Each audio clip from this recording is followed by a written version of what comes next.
Hello everyone, नमस्कार। स्वागत है आप सभी का हमारे चैनल पे। जैसा कि आप सभी जानते हैं, झारखंड में जेटेट का एग्ज़ाम होने जा रहा है 10 सालों के बाद। तो आप लोग जेटेट की तैयारी कर रहे होंगे, तो सोशल साइंस से संबंधित हम लोग ज्योग्राफी की चर्चा करेंगे। जो भी 6 टू 8 के लिए सोशल साइंस की तैयारी कर रहे हैं, उनके लिए बेनिफिशियल वीडियो होगा। तो चलिए हम लोग एनसीईआरटी को बेस बुक जेसीईआरटी को बेस बुक मानकर आप जो तैयारी करते हैं, आपका क्वेश्चन उससे बाहर नहीं जाएगा। उसके जो सिलेबस दिया हुआ है, जो उसमें कंटेंट दिया हुआ है, बहुत ही डिफरेंट, बहुत ही फैक्चुअल दिया हुआ है, तो बहुत ही सही दिया हुआ है। तो उसको लेकर हम लोग चर्चा करेंगे। तो जेसीईआरटी जब भूगोल का हम लोग 6 टू 8 की टारगेट किए हैं, 6 टू 10th क्लास के लिए टारगेट किए हैं। भूगोल का 6 टू 10 क्लास के लिए सारा एनसीईआरटी को वन बाय वन हम कवर करेंगे, चैप्टर वाइज। इससे पूरे चैप्टर को देखेंगे और उसके क्या एमसीक्यू बन सकते हैं, क्वेश्चन एग्जाम में क्या पूछे जा सकते हैं, उसको देखेंगे। तो चलिए आज हम लोग क्लास 6 का एनसीईआरटी को लिए हैं और चैप्टर 1 को हम लोग डिस्कस करेंगे। पहला देखिए, इसमें विशेष सूची आप देख लीजिए। सौरमंडल में पृथ्वी, ग्लोब देशांतर, अक्षांश देशांतर, पृथ्वी की गतियाँ, मानचित्र। ये आप सिलेबस को जब जेटेट किसी सिलेबस को आप देखेंगे तो सेम ये सब चैप्टर्स को आपके सिलेबस में दिया हुआ है। लेकिन इसको कम से कम एटलीस्ट इतना जितना एनसीईआरटी में दिया है उसको कवर करेंगे। उसके अलावा थोड़ा सा और कुछ एक्स्ट्रा पढ़ सकते हैं कोई भी साइड बुक से। लेकिन एटलीस्ट जो एनसीईआरटी में दिया है या जेसीईआरटी में दिया है, झारखंड के जो बुक्स झारखंड के स्कूल में जो चलते हैं, वो जो पढ़ेंगे, तो उसको ज़रूरी एटलीस्ट एक बार देख लेना है हमको अच्छे से। चलिए हम लोग देखते हैं। इसमें आपका पहला चैप्टर जो है सौरमंडल में पृथ्वी। तो थोड़ा सा हम लोग इसको डिटेल में जल्दी से पढ़ लेंगे, ताकि एग्ज़ाम में थोड़ा सा थ्योरी रहेगा तो अच्छा रहेगा। क्योंकि पूरा डिटेल में पढ़े रहेंगे तो समझने में, क्वेश्चन समझने में आसानी होती है। सौरमंडल में पृथ्वी मतलब सौरमंडल बहुत बड़ा, एक जैसे सौरमंडल हम लोग जानते हैं पूरा यूनिवर्स है। उसके हमारे जब सबसे मिड में क्या है, अर्थ है। सॉरी, अर्थ इसमें सबसे मिड में हमारे सन है, ठीक ना। अब सन है, सन के चारों ओर जो ग्रह हमारे हैं, ये तो एक छोटा सा पार्ट हो गया, ये सौरमंडल का पार्ट है। लेकिन यूनिवर्स उससे भी बड़ा है, बहुत बड़ा है।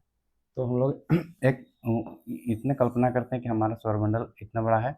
इसके अंतर्गत सारे पृथ्वी, ग्रह, अन्य ग्रह, 8 ग्रह और सूर्य, यूनिवर्स के बीच में आता है। तो चलिए हम लोग थोड़ा सा ज़्यादा डिटेल में ना जाते हैं, एनसीईआरटी पर फोकस करते हैं, फटाफट देखते हैं।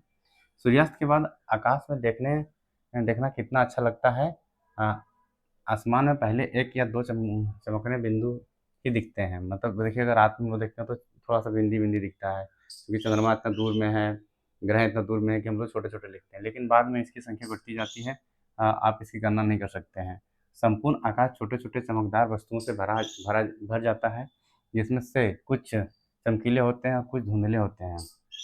हम लोग देखो रात में देखते हैं, बहुत सारे चीज़ों को देख सकते हैं, कुछ को नहीं देख सकते हैं। जो इतने छोटे होते हैं, इतने दूर होते हैं कि हम लोग स्पष्ट नहीं देख पाते हैं, ठीक ना। धुंधले होते हैं। ऐसा प्रतीत होता है कि मानो आकाश में हीरे जड़े हों। चमकता है, रातों में हम जो देखते हैं चमकता हुआ रहता है, तो हीरो जैसे चमकता रहता है। इसमें से कुछ टिमटिमाते भी हैं, टिमटिमाते भी प्रतीत होते हैं।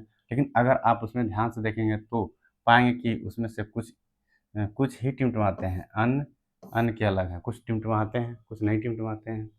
ये बिना किसी टिमटिमाहट के चंद्रमा के समान चमकते हैं। टिमटिमाते नहीं हो, चंद्रमा के समान चमकते हैं। तुम सिर्फ एक जगह स्थिर रहेगा, वो आपको लगेगा कि हाँ ये फिक्स है, कुछ इसमें लाइटिंग आएगी। इन चमकीली वस्तुओं के साथ आप लगभग प्रतिदिन चंद्रमा को भी देखते हैं। हम लोग चंद्रमा को डेली देखते हैं रात में, जनरली, ठीक है, क्योंकि सूर्यास्त के बाद चंद्रमा ही दिखता है। यह अलग अलग समय पर अलग अलग आकार और अलग अलग स्थितियों में दिखाई पड़ती है। देखे होंगे डेली, जब हम लोग जब पूर्णिमा के बाद जब देखते हैं तो चंद्रमा पूरा फूल रहता है, धीरे धीरे धीरे धीरे छोटा हो जाता है, फिर 15 दिन के लिए गायब हो जाता है। तो इस तरह की स्थिति हम लोग देखने को मिलती है अलग अलग स्थितियों में। आप पूर्ण चंद्र को लगभग एक महीने में एक बार देख सकते हैं। फुल फुल मून जो होता है, हम लोग महीने में एक दिन ही देखते हैं, बाकी धीरे धीरे फिर छोटा हो जाता है। वो छोटा इसलिए होता है, हम लोग को छोटा होता कुछ नहीं है एक्चुअली, हम लोग देख नहीं पाते हैं। वो तो सूर्य और चंद्रमा हमेशा फिक्स रहता है, लेकिन हम लोग विजिबिलिटी हमारी पूरी नहीं रहती, क्योंकि हम लोग कौन ऐसा बनता है कि हम लोग उसको देख नहीं पाते हैं, ठीक है। महीने में देख सकते हैं। यह पूर्ण चंद्रमा वाली रात पूर्णिमा कहलाती है। जिस दिन फुल मून हम लोग को दिखता है वो क्या होता है, आपका पूर्णिमा होता है। 15 दिन के बाद आप नहीं देख सकते हैं। नए चंद्रमा की रात्रि या अमावस्या होती है। ऐसी रात में अगर आसमान साफ है तो आप आसमान का अवलोकन अच्छी तरह से कर सकते हैं। जब आसमान साफ हो, बादल नहीं होता है, तो हम लोग अच्छे से देख सकते हैं कि कहाँ कौन चमकीला ग्रह क्या है, नहीं है। और वैसे बादल वाले रातों में हम लोग या दिन में भी हम लोग कुछ नहीं दिखाई देता है, ठीक ना? और वैसे भी दिन में इतनी सनलाइट होती है कि हम लोग आकाश में कुछ भी दिखाई नहीं पड़ता है। तो ये चीज़ें तो अवस्थित रहती है, चीज़ें तो गायब होती नहीं है, ठीक ना? रात में अगर आसमान साफ हो तो आसमान अवलोकन अच्छी तरह से कर सकते हैं, ठीक है? अब आते हैं नेक्स्ट। क्या आपको इस बात का आश्चर्य नहीं होता कि हम दिन के समय चंद्रमा और इन सभी छोटी चमकीली वस्तुओं को क्यों नहीं देख पाते? मैंने अभी क्वेश्चन बताया कि क्यों नहीं देख पाते। ये हम लोग अभी बात कर रहे थे कि सनलाइट बहुत ज़्यादा है। देखिए, ऐसा इसलिए होता है कि सूर्य के अत्यधिक तेज प्रकाश के कारण रात के समय चमकने वाली वस्तुओं को हम दिन में नहीं देख पाते हैं। बताया कि सनलाइट इतनी ज़्यादा होती है, हमारा सनलाइट देखिए हम लोग सन की तरफ देख भी नहीं पाते हैं, तो जिस कारण से हम लोग जो आकाश में, आसमान में जो टिमटिमाते हुए तारे हैं, ग्रह हैं, उपग्रह हैं, कुछ भी नहीं दिखाई पड़ता है हम लोग को, ठीक ना? अब आते हैं सूर्य, चंद्रमा तथा अन्य सभी वस्तुओं को रात के समय आसमान में चमकती हैं, क्या कहलाती? खगोलीय पिंड कहलाती हैं। यहाँ एक क्वेश्चन यहाँ से बनेगा कि खगोलीय पिंड क्या है? खगोलीय पिंड सूर्य, चंद्रमा तथा वे सभी वस्तुएं जो रात में आसमान में चमकती हैं, जो आसमान में चमकती हैं, ठीक ना? मैं हाईलाइट करता हूँ इसको, देखिए ये है आपका, उसको खगोलीय पिंड कहते हैं। चलिए अब यहाँ आते हैं, थोड़ा सा बोर्ड नया है। कुछ खगोलीय पिंड बड़े आकार के वाले तथा गर्म होते हैं या गैसों से बने होते हैं। देखिए, अब खगोलीय पिंड किससे बने होते हैं? गर्म होता है और गैसों से बने होते हैं। इसके पास अपनी ऊष्मा और प्रकाश होते हैं। ऊष्मा और प्रकाश होता है। क्या होता है? कुछ खगोलीय पिंड ऐसे हैं जिनके पास गर्म होता है और वो गैसों से बने हुए हैं, ठीक है? और ऊष्मा और प्रकाश उसमें खुद का होता है, अपना होता है, अपने पास, खुद के पास, जिसे वे बहुत बड़ी मात्रा में उत्सर्जित करते हैं। मतलब ऊष्मा और प्रकाश बहुत ज़्यादा प्रकार ये करते हैं। ये हमारा सूर्य के बारे में बोल रहा है। जैसे ये इन खगोलीय पिंडों का तारा कहते हैं। इन खगोलीय पिंडों को तारा कहा जाता है। खगोलीय तारा किसे बोलते हैं?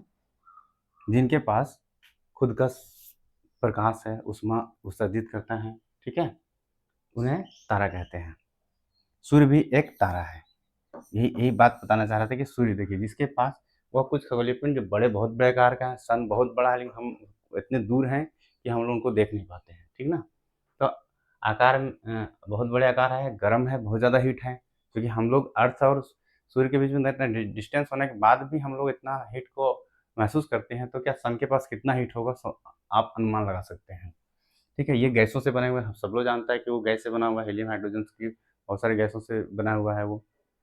और इसके पास अपनी ऊष्मा है, क्योंकि खुद का है, वो एनर्जी क्रिएट करते हैं वो, ठीक है? ये बहुत बड़ा उत्सर्जित करते हैं, इसे खगोलीय पिंड कहते हैं। खगोलीय पिंडों को तारा कहा जाता है। जो ऐसी विशेषता रखते हैं उन्हें तारा कहते हैं, और सूर्य भी एक तारा है हमारा, ठीक ना? हम लोग इस चैप्टर को देखें। यहाँ से दो चीज़ें बनेगा आपका, खगोलीय पिंड क्या है, तारा क्या है। खगोलीय पिंड, तारा। खगोलीय पिंड बता दिए हमको, जो सूर्य, चंद्रमा, सभी वस्तुएं जो रात में चमकती हैं उसे खगोलीय पिंड कहते हैं। और तारा वो है जिनके पास खुद का लाइट है, ऊष्मा है, ठीक ना? चलिए अब हम लोग नेक्स्ट देखते हैं। हाँ, रात के समय चमकते हुए अनगिनत तारे सूर्य के समान ही हैं। तो जो भी तारा चमकता है वो सूर्य के समान है, लेकिन हमसे बहुत दूर होने के कारण हम लोग उनकी ऊष्मा और प्रकाश को महसूस नहीं कर सकते हैं, तथा वे अत्यंत छोटे दिखाई पड़ते हैं। देखिए, क्या होता है कि बहुत दूर है, इसलिए छोटा-छोटा दिखाई पड़ता है, टिमटिमाता हुआ दिखाई पड़ता है। क्योंकि लाइट है, उसके पास खुद का क्या है, ऊष्मा है, तो वो खुद का ऊष्मा होने के कारण हमें टिमटिमाता हुआ दिखाई देता है। लेकिन हम लोग इतना दूर हैं कि उनकी हीट को महसूस नहीं कर पाते हैं। आपने अवश्य ध्यान दिया होगा कि कुछ दूरी से देखने पर सभी वस्तुएं छोटी दिखाई पड़ती है। अत्यधिक ऊंचाई पर उड़ रहे हवाई जहाज कितना छोटा दिखाई देता है। जैसे हम लोग हवाई जहाज़ जनरली देखते हैं डेली लाइफ में कि हवाई जहाज़ जो उड़ रहा होता है, वो काफ़ी ऊँचाई पे उड़ रहा होता है, लेकिन हम लोग बहुत छोटा दिखाई देता है। क्या इतना छोटा होता है? जब नीचे लैंड करता है, तो देखिए बहुत बड़ा हवाई जहाज़ होता है। तो ऐसा नहीं है कि वो वस्तु छोटा है, वो रियल में बहुत बड़ा है, लेकिन डिस्टेंस की वजह से हमें दिखाई नहीं देता है। ठीक है? अब आते हैं, रात्रि में आसमान की ओर देखते समय आप तारों को विभिन्न समूहों द्वारा द्वारा बनाई गई विविध आकृतियों को देख सकते हैं। जैसे देखिए, अब बहुत सारा ग्रुप बनता है, ये नक्षत्र मंडल कहलाते हैं। हाँ, उर्सा मेजर या बिग बियर इसी प्रकार का एक नक्षत्र मंडल है। अब देखिए नक्षत्र मंडल पूछ ले कि उर्सा मेजर या बिग बियर क्या है? तो एक नक्षत्र मंडल है। वो समूह समूह में रहते हैं, समूह बनाते हैं वो। ठीक है? बहुत आसानी से पहचान में आने वाले नक्षत्र मंडल हैं। ठीक है? अब सप्तऋषि, सप्तऋषि सप्त सात ऋषि ऋषि संत। ठीक है? अब यहाँ देखिए नक्षत्र मंडल है ये, बहुत ही आसानी से पहचानने वाले नक्षत्र मंडल है सप्तऋषि। यह 7 तारों का समूह है। सप्तऋषि नाम से स्पष्ट है, 7 तारों का समूह है, जो जो कि नक्षत्र मंडल उर्सा मेजर का भाग है। नक्षत्र मंडल उर्सा मेजर मैंने बताया नक्षत्र मंडल है, और उसी का एक भाग है सप्तऋषि। चित्र में आप यहाँ देख सकते हैं। अब एनसीईआरटी में देखे होंगे, जो कि उर्सा मंडल भाग है। अपने परिवार पड़ोस के में किसी बड़े व्यक्ति के कहिए कि वह अपने आसपास के और अधिक तारों, ग्रहों और नक्षत्र मंडल को दिखाएं। देखिए ये एक्चुअली क्लास 6 की एनसीईआरटी है, तो थोड़ा सा उस टाइप से बच्चों के जैसे लिखा हुआ है, लेकिन हमको यहाँ से कुछ कुछ जो इम्पोर्टेंट फैक्ट है उसको निकालना है यहाँ से। सप्तऋषि क्या है, ये क्वेश्चन इस तरह के क्वेश्चन है। अब आते हैं एक बहुत ही प्राचीन, बहुत ही इंपॉर्टेंट फैक्ट है, यहाँ से आता है आपके एग्जाम्स में। प्राचीन टाइम में तो हमारे यहाँ डायरेक्शन वगैरह नहीं हुआ करता था, तो यहाँ इस चीज़ का यूज़ किया जाता है। प्राचीन समय में लोग रात्रि में दिशा निर्धारण निर्धारण तारों की सहायता से करते थे। तारों की सहायता से वो दिशा निर्धारण करते थे। देखिए तारा उत्तरी दिशा को बताता है। उत्तर की ओर जो तारा रहेगा वो उत्तर दिशा बतलाएगा। तो इसे ध्रुव तारा कहते हैं। ध्रुव तारा भी कहा जाता है। यह आसमान में हमेशा एक ही स्थान पर रहता है। अब यहाँ ध्रुव तारा की विशेषता बता रहा है। ध्रुव तारा के बारे में क्वेश्चन कई बार एग्जाम्स में आया हुआ है, यहाँ तक कि यूपीएससी के एग्जाम्स में भी आया हुआ है। पूछता है कि ध्रुव तारा किस दिशा में उगता है, किस दिशा में दिखता है? तो ध्रुव तारा आपके हमेशा उत्तर दिशा में रहता है। यह आसमान में हमेशा एक ही स्थान पर रहता है। हमें सप्तऋषि की सहायता से ध्रुव तारा की स्थिति को जान सकते हैं, चित्र में दिया हुआ है। ठीक है? यदि सप्तऋषि मंडल के संकेतक तारों को आपस में मिलाते हुए एक काल्पनिक रेखा खींची जाए तथा उसे आगे और बढ़ा दिया जाए तो ध्रुव तारा की इंगित करता है।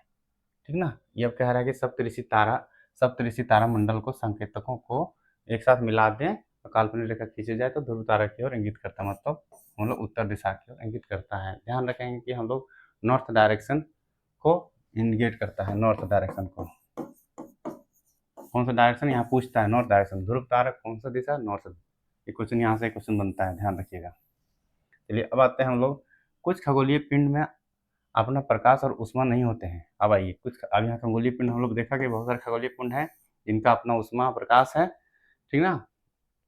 अब आते हैं कुछ ऐसे हैं जो उनका ऊष्मा और प्रकाश नहीं है। खगोलीय पिंड है मतलब ब्रह्मांड में हैं एग्जिस्ट, लेकिन उनका खुद का अपना प्रकाश नहीं है। सन जैसे सन है, सन जैसा है, तो सबके पास तो नहीं है। जैसे पृथ्वी हमारा है, लेकिन उसके पास तो कोई लाइट नहीं है अपना।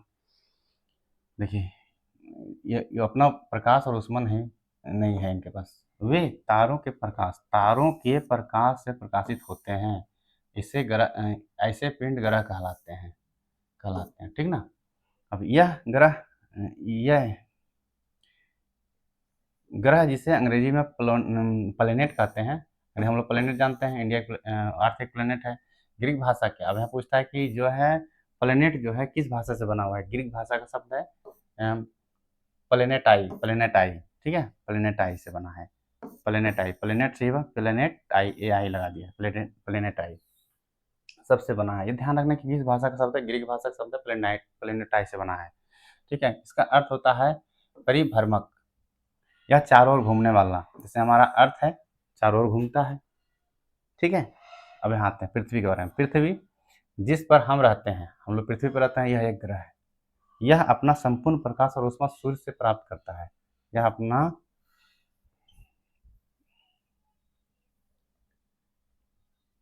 अपना संपूर्ण प्रकाश और ऊष्मा सूर्य से प्राप्त करता है, जो जो पृथ्वी के सबसे नजदीक का तारा है।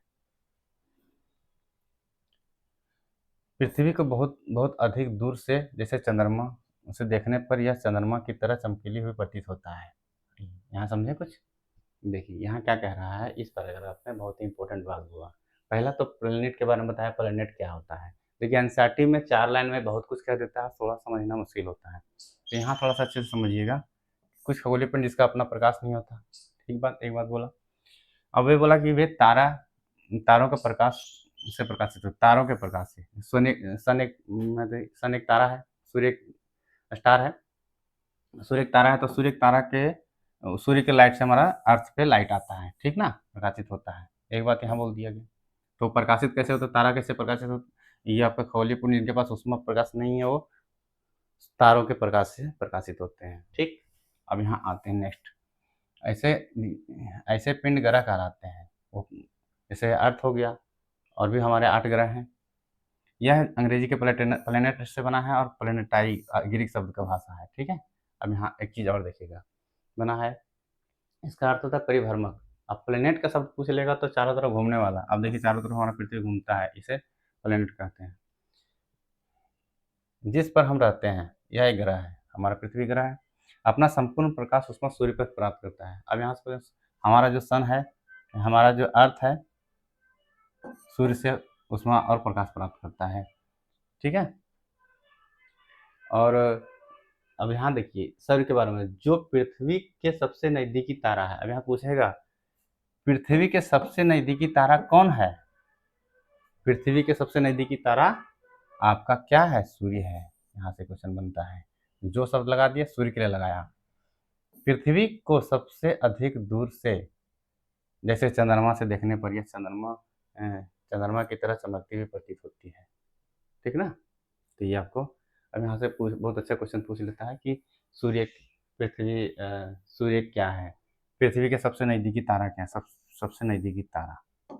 यहाँ से क्वेश्चन पूछेगा पृथ्वी के सबसे नज़दीकी तारा कौन है, तो आपका आंसर होगा सन, ठीक ना। यहाँ से क्वेश्चन बनता है। नेक्स्ट चलिए देखते हैं हम लोग। आइए हम लोग 8 ग्रह को देखते हैं। वैसे देखिए आपको फर्स्ट में है मार्स, वीनस, अर्थ, मरकरी, सॉरी फर्स्ट मरकरी है, मार्स है। यहाँ देखिए फिर जुपिटर आता है। यहाँ देखिए एक रेखा है यहाँ, फिर जुपिटर, सैटर्न, यूरेनस, नेपच्यून, ये 4। अब ये 4 को आउटर ग्रह बोलते हैं। आउटर है, ये इनर प्लैनेट है।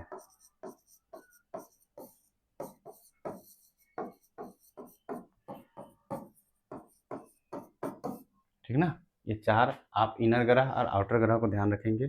जनरली इसमें पूछ लेता है इनर ग्रह कौन कौन से हैं, आउटर ग्रह कौन कौन से हैं। यहाँ से मरकरी, वीनस, अर्थ, मार्स, इसके याद करने के बहुत ही एक टेक्निक दिया हुआ है आपके एनसीईआरटी में, my very efficient mother just serve as nut. देखिए इसमें आपको नेक्स्ट हम लोग पढ़ते हैं, मिल जाएगा आपको। देखिए यहाँ याद करने की टेक्निक दिया हुआ है, my very efficient mother just serve as nut. अब यहाँ देखिए कैसे याद करेंगे, my Mercury, Venus, Earth, Mars, फिर जुपिटर, सैटर्न, यूरेनस, नेपच्यून, ठीक ना। इसको याद करने का टेक्निक है, भूलिएगा नहीं। माई वेरी एफिशिएंट मदर, मेरी माँ जो है वेरी एफिशिएंट है, मदर जस्ट सर्व अस नट्स, मुझे नट दिया, ठीक ना, कुछ उन्होंने दिया। अब आते हैं, चलिए अब आते हैं यहाँ पर सौरमंडल में। आसमान में दिखने वाला चंद्रमा एक उपग्रह है। जो आसमान में हम चंद्रमा देखते हैं वो क्या है, एक उपग्रह है। यह हमारे पृथ्वी का सहचर है, इसके चारों ओर चक्कर लगाता है, पृथ्वी के चारों ओर चक्कर लगाता है। हमारे पृथ्वी को समान 7 अन्य ग्रह हैं। हमने बताया टोटल 8 ग्रह हैं, तो 7 अन्य हैं, मतलब पृथ्वी के अलावा पूछे तो 7 अन्य ग्रह हैं, ठीक ना। जो सूर्य से प्रकाश ऊष्मा प्राप्त करता है, उसमें से कुछ के पास चंद्रमा है, कुछ के पास नहीं है। तो कुछ के पास अपना चंद्रमा है। चंद्रमा का मतलब है कि पृथ्वी या ग्रह के चारों ओर चक्कर लगाने वाला, उसी को बोलते हैं चंद्रमा। ठीक ना। अब आते हैं सौरमंडल के बारे में। सौरमंडल, देखिए सौरमंडल के बारे में थोड़ा सा इसमें यहाँ कुछ रोचक चीज़ें दिया हुआ है, देख लेते हैं। पौराणिक रोमन रोमन कहानियों में सौल सूर्य देवता को कहा जाता है। सौर शब्द का अर्थ सूर्य से संबंधित है, इसलिए सूर्य के परिवार को सौरमंडल कहा जाता है। सौर शब्द का उपयोग करते हुए अधिक शब्द को लिखें। और तो यहाँ क्या है कि अब यहाँ सौर जो है, सौल सूर्य देवता को कहा जाता है। सौल क्या है, सूर्य देवता को कहा जाता है। और सौर शब्द का अर्थ होता है सूर्य से संबंधित, ठीक ना। इसलिए सूर्य के परिवार को सौरमंडल कहा जाता है। ध्यान रखेंगे, ये सब चीज़ को भी थोड़ा ध्यान रखना है। आइए सौरमंडल देखते हैं। सूर्य, 8 ग्रह, उपग्रह और कुछ अन्य खगोलीय पिंड जैसे क्षुद्र ग्रह, बहुत ही इंपॉर्टेंट नाम है, उल्का पिंड नाम सुने होंगे, सौरमंडल का निर्माण करते हैं। इन सब सौरमंडल का निर्माण कैसे होता है? सन से होता है। सन हो गया आपका, फिर ग्रह हो गए, 8 ग्रह हो गए, उपग्रह हो गए, चंद्रमा हमारे जैसे पृथ्वी का उपग्रह है चंद्रमा, ऐसे और भी ग्रहों का चंद्रमा है अपना अपना। कुछ खगोलीय पिंड, अन्य खगोलीय पिंड और क्षुद्र ग्रह और उल्का पिंड मिलकर सौरमंडल का निर्माण करते हैं। सौरमंडल का निर्माण हमारे इन सब चीज़ों से होता है। अब आते हैं, हम लोग देखते हैं सूर्य के बारे में। सन को देखते हैं कि सन क्या है, क्या कह रहा है सन के बारे में। सूर्य जो है सौरमंडल का केंद्र में स्थित है। यह बहुत बड़ा है। देखिए सूर्य जो है केंद्र में स्थित है, यह बहुत बड़ा है एवं अत्यधिक गर्म गैस से बना है, बहुत ही गर्म गैस से बना है। ठीक है, इसका खिंचाव बल जिसे सौरमंडल को बांधे रखता है। ये जो खिंचाव बल है, जो सन का जो खिंचाव बल है, वो सबको एक दूसरे से कनेक्ट करता है, रखता है। सूर्य जो है सौरमंडल के लिए प्रकाश ऊष्मा का एकमात्र स्रोत है। अब देखिए सौरमंडल में प्रकाश और ऊष्मा का एकमात्र स्रोत क्या है? सन है। यहाँ से क्वेश्चन पूछता है सौरमंडल में ऊष्मा का और प्रकाश का, लाइट जो है, यदि सन अपने लाइट ना दे जिस रात में, तो सौरमंडल अंधेरा हो जाता है। जितने दूर सनलाइट नहीं जाता अंधेरा रहता है, तो ये ध्यान रखना है। लेकिन हम इसकी अत्यधिक तेज ऊष्मा को महसूस नहीं करते, क्योंकि सबसे नज़दीक तारा होने के बावजूद ये हमसे बहुत दूर है। सूर्य जो है पृथ्वी से लगभग 15 करोड़ किलोमीटर दूर है। 15 करोड़ किलोमीटर दूर है। इतना दूर होने के बाद कारण इसकी ऊष्मा हमें या हीट महसूस ज़्यादा नहीं होती, होती तो है थोड़ा बहुत। हम लोग गर्मियों में परेशान हो जाते हैं, 45 डिग्री टेम्परेचर होता है तो, लेकिन फिर भी कम है।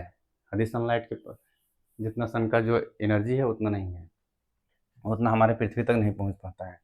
चलिए अब आते हैं प्लैनेट के बारे में। प्लैनेट्स, ठीक है। हमारे सौरमंडल में 8 ग्रह हैं।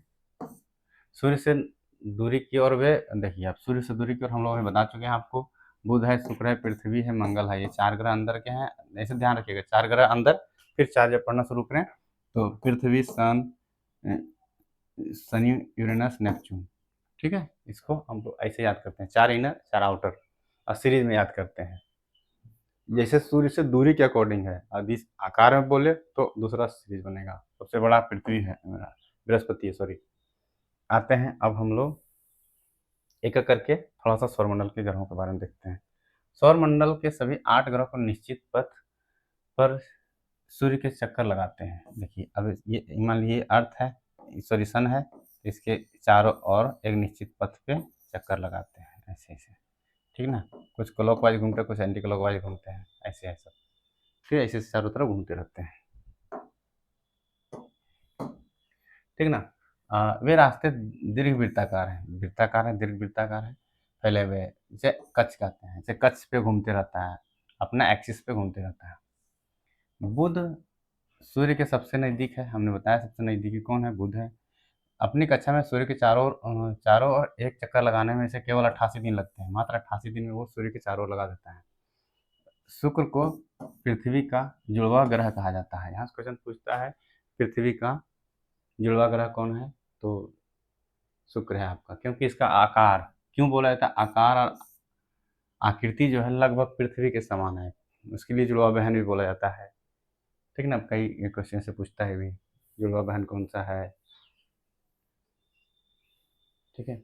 अभी तक प्लूटो भी एक ग्रह था माना जाता था। प्लूटो जो 9वां ग्रह है, प्लूटो को हटा दिया गया है, परंतु अंतर्राष्ट्रीय खगोलीय संगठन ने अपनी बैठक में अगस्त 2006 में, यहाँ से प्रश्न पूछता है प्लूटो को कब हटाया गया, ग्रह की श्रेणी से प्लूटो को कब हटाया गया, 2006 में यह निर्णय लिया गया कि कुछ समय पहले खोजे गए खगोलीय पिंड 2003 UV 313 सिरसा और प्लूटो दोनों ग्रह की श्रेणी में रखा गया। एक रिसेंट एक और ग्रह आया था सिरसा और 2003 UV 313, ये सब ग्रहों को बोनो ग्रह में रखा गया था। क्यों रखा गया था कि वो जो है, जो नियम है कि दूसरे को अब एक्सिस पे घूम रहे हैं, जैसे मान लीजिए ये सन है तो ऐसे है, ठीक है, तो ये अब एक्सिस घूम रहे हैं तो ये कोई ग्रह ऐसे जाके काट दिया, तो ऐसा नहीं करना है, या तो घूम गया तो ऐसे काट दिया, तो ऐसा नहीं होना, ये सब चीज़ें नहीं करना है, मतलब आपको अपने एक्सिस पे ही रहना है। चलिए नेक्स्ट देखते हैं अर्थ के बारे में। सबसे इम्पोर्टेंट अर्थ हम लोग जिस पे रहते हैं, सूर्य से दूरी के हिसाब से पृथ्वी तीसरा ग्रह है, हमने बताया, माई वेरी इफिशियंट, इफिशियंट मतलब मदर, वेरी मदर अर्थ है ना, मरकरी, वीनस, अर्थ, मार्स। तो तीसरे नंबर पे आया कौन, अर्थ आया। तो ऐसे भी याद कर सकते हैं, तीसरे नंबर पे है, पहले पहले आपका बुध होगा, फिर शुक्र होगा, फिर पृथ्वी होगा, पहले बुध शुक्र फिर पृथ्वी, ठीक ना। तो तीसरे नंबर पे है ये ग्रह। आकार में यह 5वां स्थान है। अब साइज की बात करें तो ये 5वां नंबर पे है, सबसे बड़ा है।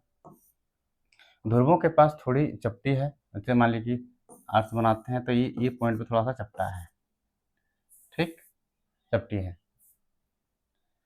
यही कारण इसका आकार भू आभा कहा जाता है। इसके आकार को क्या कहा जाता है, भू आभा कहा जाता है, जियोइड कहा जाता है। भू आभा का अर्थ होता है पृथ्वी, पृथ्वी के समान आकार। भू आभा का अर्थ है पृथ्वी के समान आकार उसके, ठीक है।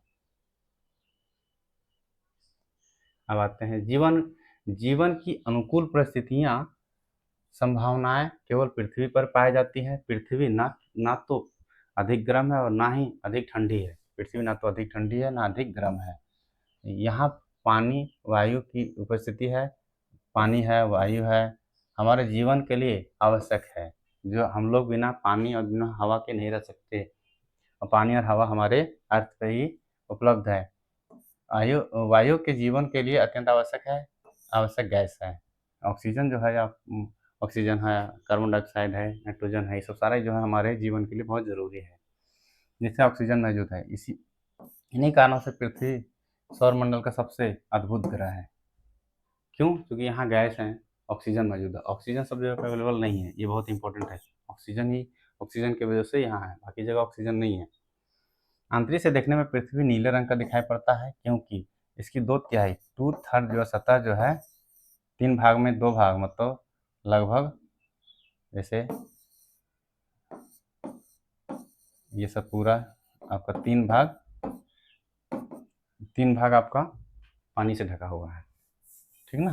3 भाग, 2/3 भाग पानी से ढका हुआ है, इसलिए इसे नीला ग्रह कहते हैं। नीला ग्रह क्यों कहते हैं? नीला ग्रह कहना है क्योंकि 2/3 भाग पानी है, ठीक है। बहुत ही इंपॉर्टेंट है ये छोटा सा। अब आते हैं हम लोग चंद्रमा के बारे में। पृथ्वी के जो उपग्रह है चंद्रमा है। हमारे पृथ्वी के पास केवल एक उपग्रह है, मात्र एक उपग्रह है, only and only one planet आपका है उपग्रह चंद्रमा। इसका व्यास पृथ्वी के व्यास के केवल 1/4 है, 1/4 है। अभी डायमीटर की बात करें तो 1/4, अंदर आकार में छोटा है, वो आधा 1/4 है। जैसे मान लीजिए पृथ्वी इतना है तो पृथ्वी इतना बड़ा है, तो ये 1/4 है, आधा है, आधा का भी आधा है, 25% कह सकते हैं इसको। 25% है तो ये 100% है, ठीक ना। यह केवल 1/4 है। यह इतना बड़ा इसलिए प्रतीत होता है क्योंकि हमारे ग्रह और अन्य खगोलीय पिंडों की अपेक्षा नज़दीक है। ये हमें इसलिए चंद्रमा थोड़ा सा बड़ा दिखाई देता है ताकि हमारे नज़दीक है, काफ़ी नज़दीक है, ठीक है। यह हमसे लगभग 3,84,400 किलोमीटर दूर पर स्थित है। ये डिस्टेंस इसको बता दिया, 3,84,000, 3,84,000 ये बहुत दूर होता है, ठीक ना।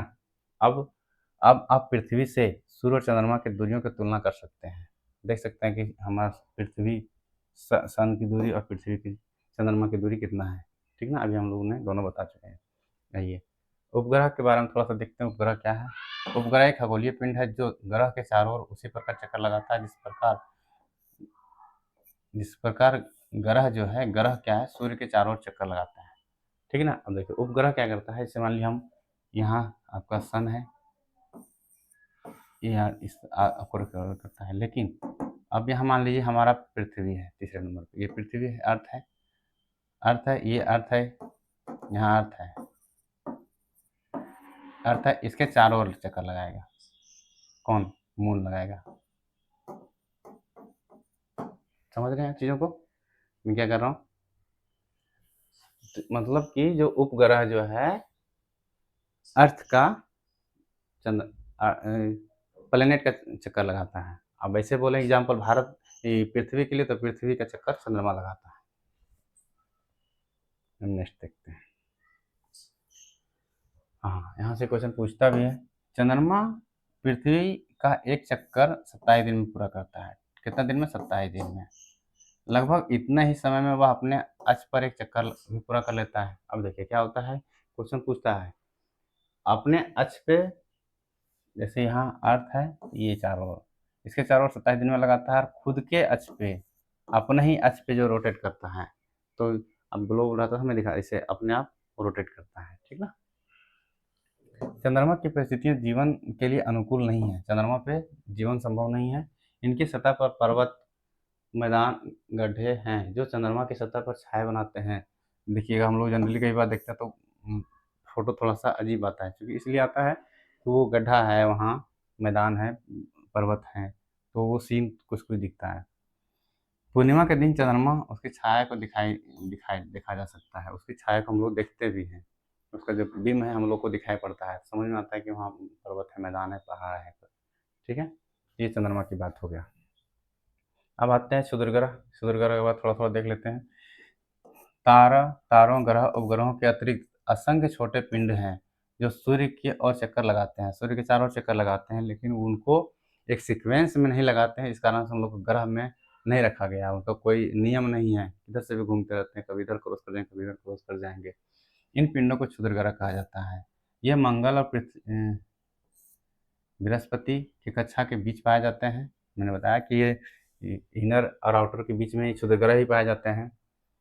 वैज्ञानिक के अनुसार क्षुद्रग्रह ग्रह ही हैं, भाग होते हैं जो बहुत वर्ष पहले विस्फोटक के बाद ग्रहों में टूटकर बिखर गया था, बाद ग्रहों से टूटकर अलग हो गया था। मतलब वो पहले ग्रह ही थे, लेकिन वैज्ञानिकों के अनुसार वो धीरे धीरे टूट के अलग हो गया, छोटा छोटा पार्ट्स में बट गया। आइए अब उल्का पिंड को देखते हैं। सूर्य के चारों ओर चक्कर लगाने वाला पृथ्वी के छोटे छोटे टुकड़ों को उल्का पिंड कहा जाता है। सूर्य के चारों ओर चक्कर लगाने वाले पृथ्वी के छोटे छोटे टुकड़ों को उल्का पिंड कहा जाता है। कभी कभी ये उल्का पिंड पृथ्वी के इतने नज़दीक आ जाते हैं कि क्या आवृत्ति पृथ्वी पर गिरने की हो जाती है। इस प्रक्रिया के दौरान वायु के साथ घर्षण होने के कारण गर्म होकर जल जाते हैं। फलस्वरूप चमत्कार प्रकाश उत्पन्न होता है, बहुत सारा चमकीला होता है। कभी कभी कई उल्का पिंड एक तरह से जले हुए पृथ्वी पर गिरते हैं। इससे धरातल में गड्ढे उत्पन्न हो जाते हैं, और गड्ढे के कारण क्या होता है आप लोग जानते हैं। गड्ढे के कारण जो हम लोग लावा टाइप का हो जाता है, गर्म हो जाता है बहुत ज़्यादा। क्या आपने तारों वाले खुले आकाश में एक एक और दूसरे और तक फैली चौड़ी सफ़ेद पट्टी को तरह से देखा है, चमकदार रास्ते को देखा है? यह पट्टी आकाशगंगा कहलाता है। यह लाखों तारों के समूह को आकाशगंगा कहते हैं। मिल्की वे जिसको बोलते हैं हम लोग, मिल्की वे क्या होता है कि जो खुले आकाश में एक ओर से दूसरे ओर तक फैली चौड़ी सफ़ेद पट्टी की सतह की तरह एक चमकदार रास्ते को देख सकते हैं। यह लाखों तारों के समूह है, यह आकाशगंगा कहलाता है। हमारे सौरमंडल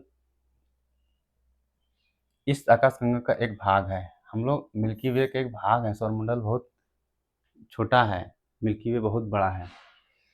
प्राचीन प्राचीन भारत में इसकी कल्पना आकाश में प्रकाश की एक बहती नदी से की गई थी। इस प्रकार इसका नाम आकाशगंगा पड़ा। आकाशगंगा करोड़ों तारों, बादलों, गैसों की एक प्रणाली है। इस प्रकार की लाखों आकाशगंगाएं मिलकर ब्रह्मांड का निर्माण करती हैं। यहाँ से पूछ लेगा कि ब्रह्मांड का निर्माण कैसे हुआ है, तो कई आकाशगंगाओं को मिलाकर ब्रह्मांड का निर्माण किया गया है। क्वेश्चन यहाँ से आता है। ब्रह्मांड की विशालता की कल्पना करना अत्यधिक कठिन है। उसकी इतना विशाल है कि हम लोग कल्पना नहीं कर सकते हैं। वैज्ञानिक अभी भी इसके बारे में अधिक से अधिक जानकारी एकत्र करने में जुटे हैं। इसके आकार के संबंध में हमें कोई जानकारी नहीं मिलता है, लेकिन फिर भी हम जानते हैं कि हम सभी इसी ब्रह्मांड के हिस्सा हैं। वही ब्रह्मांड में हम लोग रहते हैं। ठीक है, आइए देखिए, अब हम लोग थोड़ा सा समझने की कोशिश करते हैं। हम लोग यहाँ हैं पृथ्वी में, फिर सौरमंडल बना, फिर आकाशगंगा बना, आकाशगंगा, फिर हम लोग ब्रह्मांड बना। ये बहुत इंपॉर्टेंट फैक्ट है। हम लोग पृथ्वी के अंदर हैं, पृथ्वी पर हैं, पृथ्वी के सौरमंडल में है। सौरमंडल में 8 ग्रह हैं, उपग्रह हैं, क्षुद्रग्रह हैं, ठीक है, उल्कापिंड्स हैं। अब ये जो सूर्य ग्रह सौरमंडल है, आकाशगंगा का पार्ट है। अब मिल्की वे क्या, अब मिल्की वे जो है, बहुत सारे मिल्की वे बनाने के बाद ब्रह्मांड बना है। बहुत बड़ा ब्रह्मांड है, इसकी हम लोग कल्पना नहीं कर सकते हैं। ठीक ना, ये चीज़ इसमें है। तो हम लोगों ने इस तरह से चीज़ों को देखा।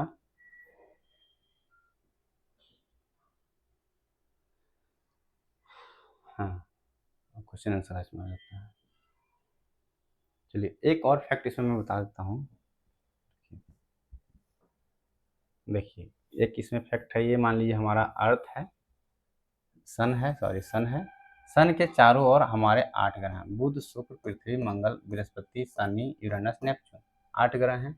यहाँ आपको मैंने बताया 1 2 3 4, 4 के बाद यहाँ इनर आउटर, यहाँ इनर ग्रह है, आउटर ग्रह है। ठीक है, अब यहाँ एक क्वेश्चन बनता है कि क्या यहाँ आपने एक देखे होंगे कि क्या सारा क्लॉकवाइज घूमता है या एंटी क्लॉकवाइज घूमता है। क्वेश्चन कई बार एग्जाम्स में आते हैं, तो चलिए मैं बता देता हूँ। यहाँ देखिएगा, जब क्वेश्चन जाएंगे आप प्रत्येक छात्र देखिए, देखिए शुक्र शुक्र और यूरेनस को छोड़कर सभी वामावर्त दिशा में घूमते हैं। ठीक ना,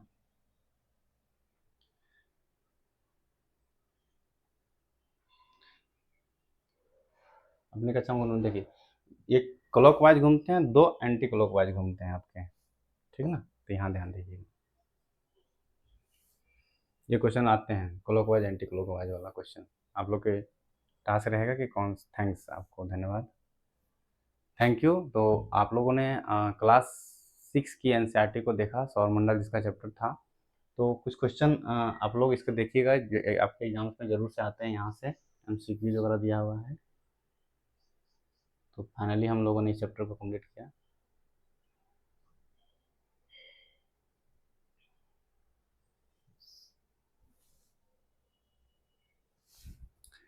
ठीक है, तो धन्यवाद आप सभी को कनेक्ट होने के लिए। कैसा लगा वीडियो जरूर बताएंगे आप।